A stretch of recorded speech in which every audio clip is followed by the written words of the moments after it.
It started like any other hearing, until Byron Donalds walked into the room. A thunderstorm had rolled over D.C. earlier that morning. The sky was still grey, the sidewalks still slick. But inside the federal building on Constitution Avenue, the mood was even heavier. This was no ordinary session.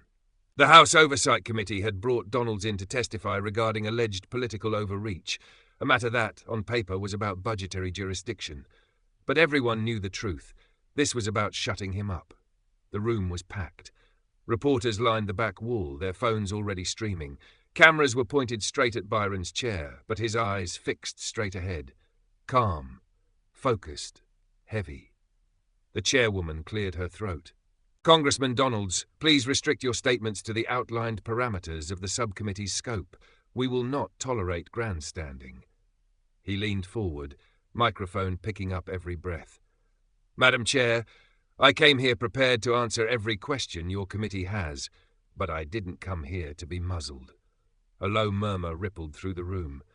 "You invited me to testify about truth, and I intend to give it to you, whether you like how it sounds or not." The chairwoman tried to interrupt, but Donalds didn't flinch. He continued, "Because what's really on trial here isn't a budget line or an oversight form. It's accountability, and whether this institution still has the backbone to hear it." At that, the chairwoman raised her hand, signaling to kill his mic, and that's when it happened. A quiet red light blinked on the desk.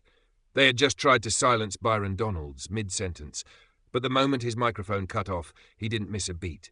He stood, turned to face the room, and said loud enough for every camera to catch, "If truth isn't welcome in that mic, I'll speak loud enough to carry through every courtroom in America." The gallery exploded. Staffers froze, reporters scrambled, and the live stream, it didn't just stay on. It tripled in viewership in under 60 seconds, because what was supposed to be a quiet disciplinary session just turned into a national moment. And Byron Donalds, he had only just begun. The committee room was buzzing now. Phones rang silently in back pockets. Staffers whispered in corners. The chairwoman tapped her gavel 3 times, sharp, fast, rattled.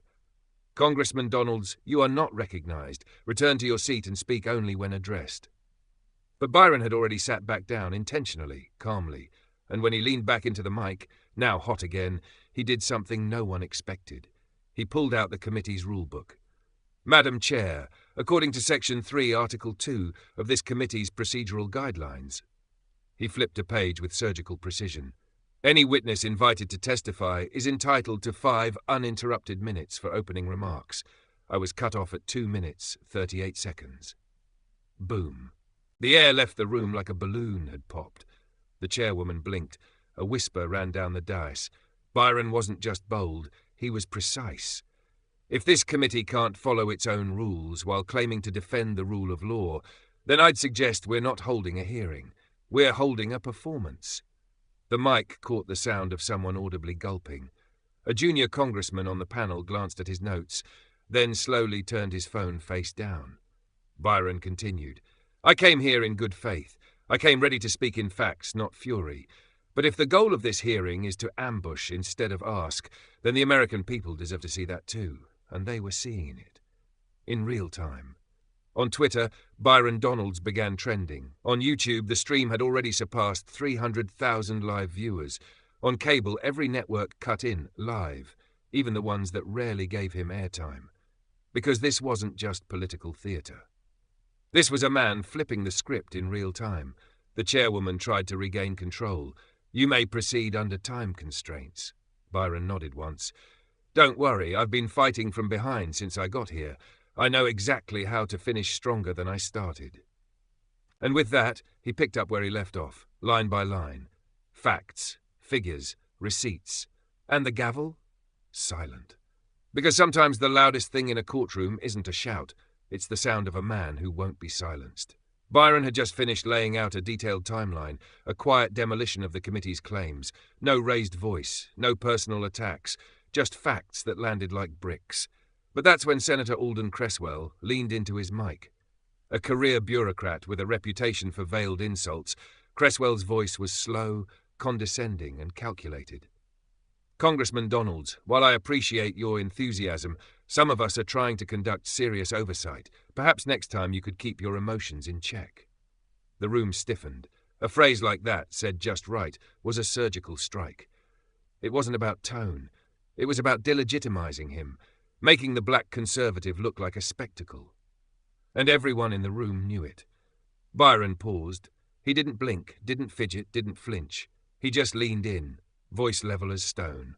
"Senator Cresswell, I was raised in Brooklyn. I came up through public schools, community colleges, and prayer. So let me explain something plainly. This isn't emotion. This is conviction." He waited. Let the silence stretch long enough to make every reporter sit forward. "What you call emotion is just clarity you're not used to hearing in this accent. What you call disruption is just a truth you never had to live with." The senator shifted in his seat. Byron kept going. "I don't raise my voice because I've lost control. I raise it because for too long, people like me weren't allowed to raise it at all." Boom.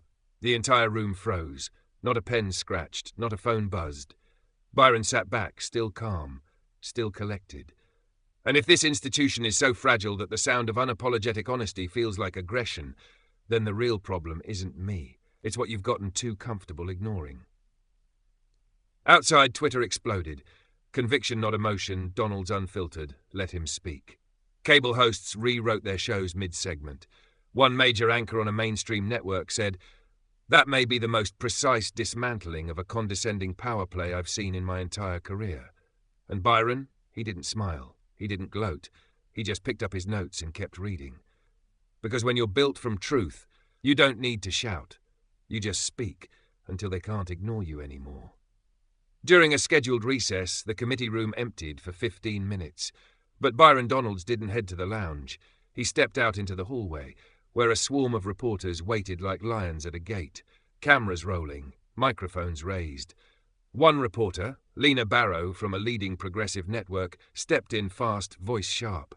"Congressman Donalds, some critics are saying your behavior today has been combative, even performative. How do you respond to claims that you're using this hearing for political theatre?" Byron didn't blink. He took 2 steps forward, calm, intentional, and said into every mic, "Let me tell you what real political theatre looks like. It's committees that cut mics when the answers get uncomfortable. It's networks that only clip the shout and cut the receipts. And it's headlines that call conviction combative, but never say a word when silence means consent." Lena raised her mic again. "But Congressman, isn't there something to be said for tone?" Byron cut in, voice even sharper now, but still cool. "You want to talk tone? Where was that concern when senators called parents domestic threats? When cities were burned and leaders called it mostly peaceful? When I walk into a room prepared and the first thing I'm told is to keep my emotions in check?"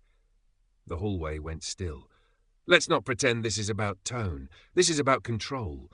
And the people trying to hold the mic are finally being asked to listen." Boom. The camera crew behind Lena tried to stay neutral, but one cameraman muttered, "Whoa!"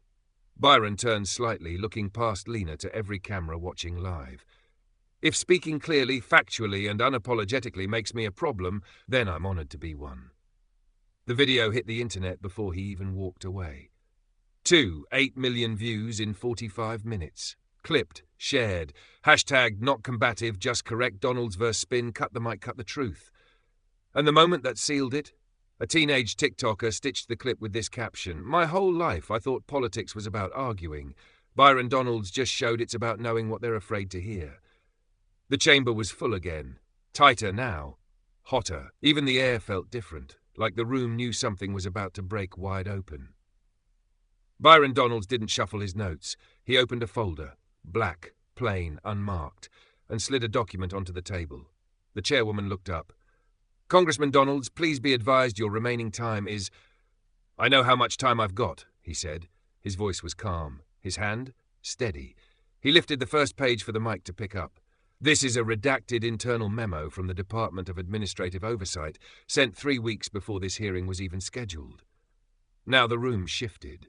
Hard. It outlines strategies to preemptively discredit testimony, including flagging speakers likely to depart from the preferred narrative. Gasps. Even the stenographer looked up. Byron placed the document flat. "It doesn't name me directly, But it doesn't have to. It includes keywords like disruptive witnesses, media-savvy testifiers, and partisan risk figures. And it recommends early termination protocols during questioning. The chairwoman scrambled. "Mr. Donalds, this document has not been authenticated." "Wrong," he said calmly. He pulled out a second sheet. "Here's the FOIA confirmation of authenticity. Signed, time-stamped, and verified." That was it. Checkmate. The chamber was silent. Cameras zoomed in. Reporters whispered. One aide near the back walked out, fast. Byron didn't flinch. This hearing was never about truth. It was about narrative management. He stood, not asking for permission. And if this room is so afraid of truth that it has to rehearse silencing it, then maybe it's time the American people silence you. Boom. The clip hit the internet before he sat down. 12 million views in under 90 minutes. Hashtags exploded. "They planned it, narrative control memo, # Donalds brings receipts." One journalist tweeted, "This isn't testimony, it's a reckoning." And on cable news, anchors dropped the script. What we're witnessing right now is Byron Donalds not just testifying, he's exposing the entire framework of these hearings. Back in the chamber, the chairwoman had nothing left to say, because Byron didn't just use his time, he used theirs to expose everything they were trying to hide. The room was stunned, the memo, the receipts, the calm precision. Byron Donalds had just unveiled the playbook, and now the committee was scrambling to recover. The chairwoman adjusted her glasses, voice a half-octave higher. "Given the recent developments and for procedural clarity, we will recess this hearing effective immediately." Byron stood, not to leave, to speak, one last time. "Madam Chair, if I may, before you hit the gavel and head for the door." Everyone turned. The gavel froze mid-air. "I want the record to show that this hearing didn't end because I was out of line. It ended because the truth walked in, and you didn't know how to shut it down." The gallery erupted, not in cheers. In that tense, electrified silence that comes when power has just been defied. Not with rage, but with reason. He continued, "You tried to cut my mic. You tried to spin the media. You even tried to end the session early. But here's the thing about facts. You can't filibuster them forever. You can't redact the American people." Flashbulbs, every phone lifted. Byron turned toward the back of the chamber, toward the cameras. "This wasn't just about me. This was a test. A test to see if someone outside your mold would fold under your rules. Spoiler alert, I didn't." Then came the moment that went viral. He picked up the rulebook they'd tried to weaponize against him and calmly set it down in the center of the table. "Next time, you better read it yourself." Click, the gavel fell, too late. The quote shot through the internet like lightning. "You can't redact the American people." T-shirts, headlines, TikTok remixes, and Byron, he walked out without a smile, because he hadn't come to perform. He came to finish what they tried to stop. By nightfall, every major outlet had its headline queued up, but none of them matched what actually happened. CNN tried, "Donalds disrupts committee hearing with outburst." MSNBC led with, "Republican congressman hijacks session with political stunt." But the clips, the live streams, the TikToks told another story entirely. The video of Byron calmly quoting the rulebook, presenting the internal memo, and finishing his sentence over a cut mic was spreading faster than anyone could spin it. 14 million views in 10 hours. And this time it wasn't just conservatives posting, it was independents, even progressives. One liberal commentator on X, known for his brutal takes, posted, "I don't agree with Byron Donalds on policy, but what he did today was straight up historic, unshakable. That's leadership, whether you like it or not." On TikTok, a 22-year-old college debater stitched Byron's closing lines, "You can't redact the American people." Then looked into the camera and said, "As a progressive, I wasn't ready to be inspired today, but here we are."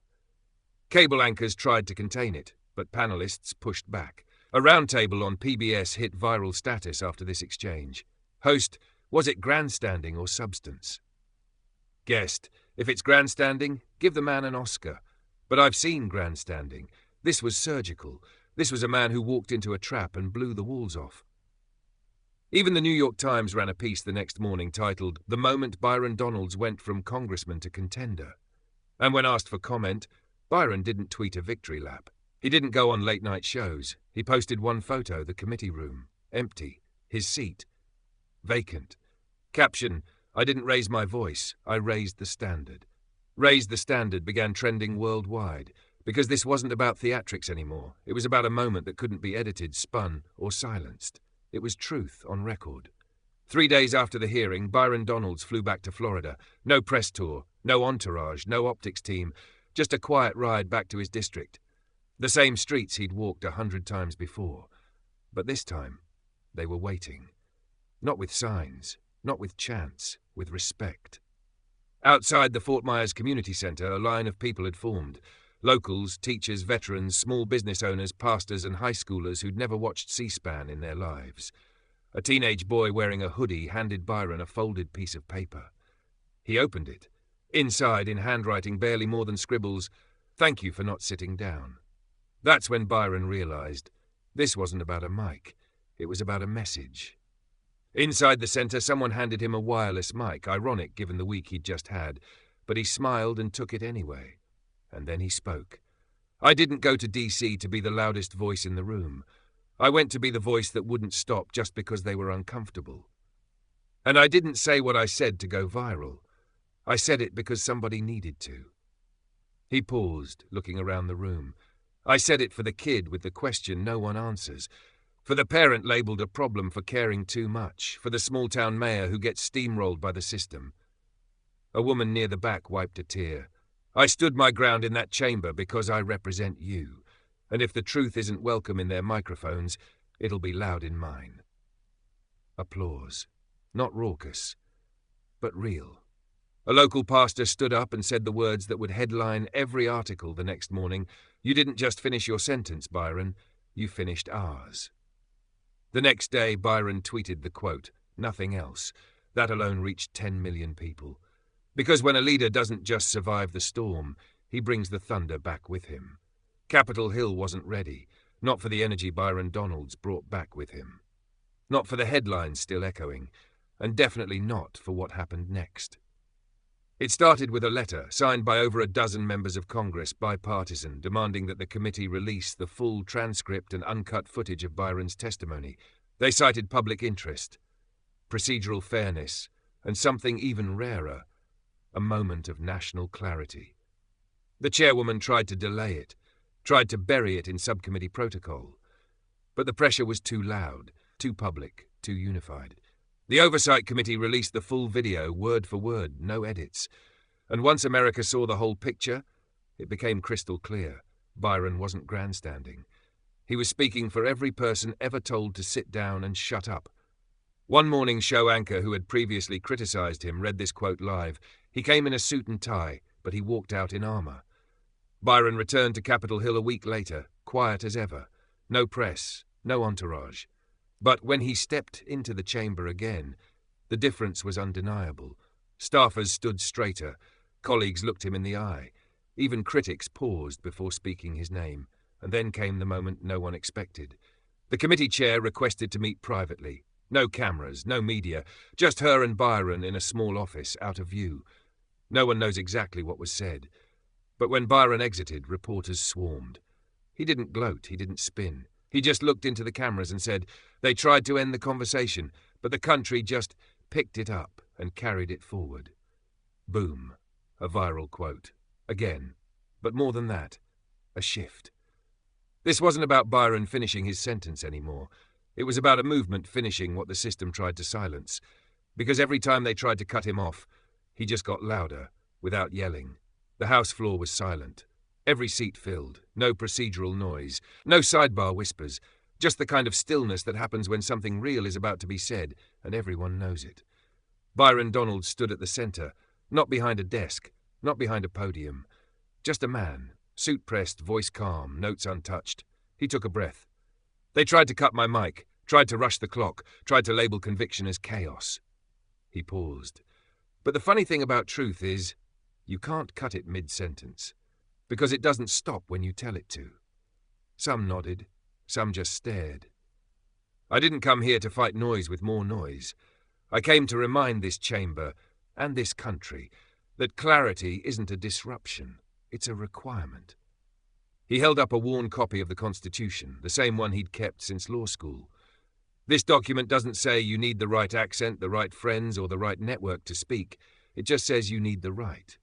Now he looked out over the room, not with fury, but with focus. We are not supposed to agree on everything, but we are supposed to agree on this, that truth has a seat in this chamber, even when it's uncomfortable, even when it comes wearing a different tie, even when it sounds like me. And then, his final line. They tried to cut me off, but I'm still talking. And so is every American who's ever been told their story wasn't clean enough, calm enough, or convenient enough for the cameras. I didn't finish my sentence, I finished the silence. Silence followed for 5 seconds, 10, then someone stood, then another.